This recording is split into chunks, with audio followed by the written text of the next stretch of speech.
trên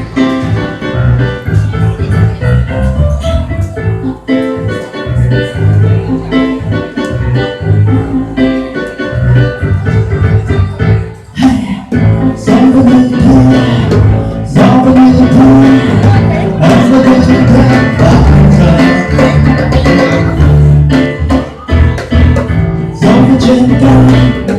nơi anh gặp em rồi anh chẳng đã phải mơ cùng con gió nhẹ nhàng như con gió vào tràn tôi đã thăm vào bờ vòi mắt sáng từng giờ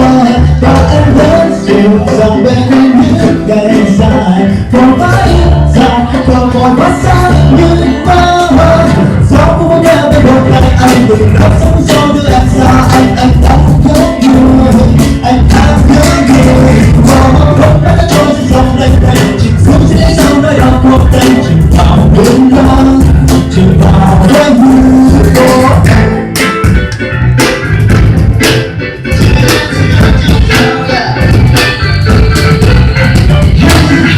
gió vẫn đi theo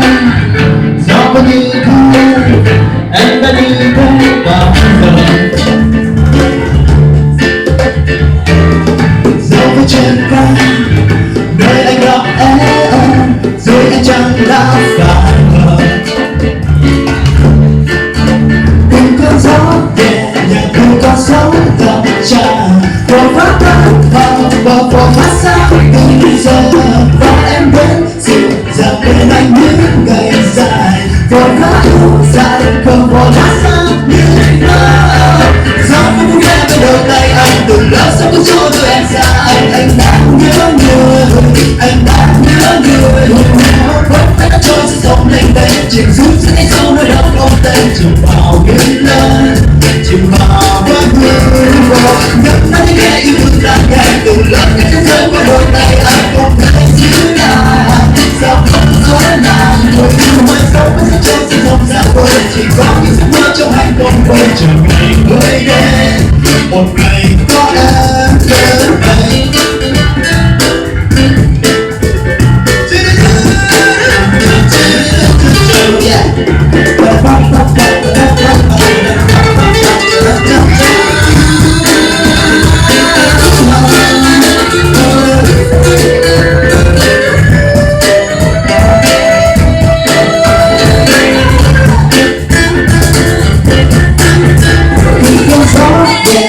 từ con sóng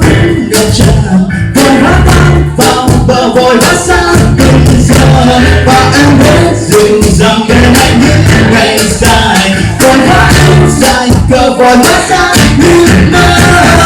gió cũng về với đôi tay anh từng lớp sóng gió đưa em xa anh đang nhớ người anh đang nhớ người mùa vẫn đã trôi trên dòng lênh đênh chìm xuống dưới đáy sâu nơi đó không tên chìm vào biển lớn vào đôi mưa bom có thể nghe yêu thương tan nhanh từ lớp sẽ chân rơi qua đôi tay anh một ngày giữ lại sao không ở lại người yêu hơi dấu cứ sẽ trôi trên dòng ra quên chỉ có những giấc mơ trong anh có vơi một ngày mới đến một ngày có em đến đây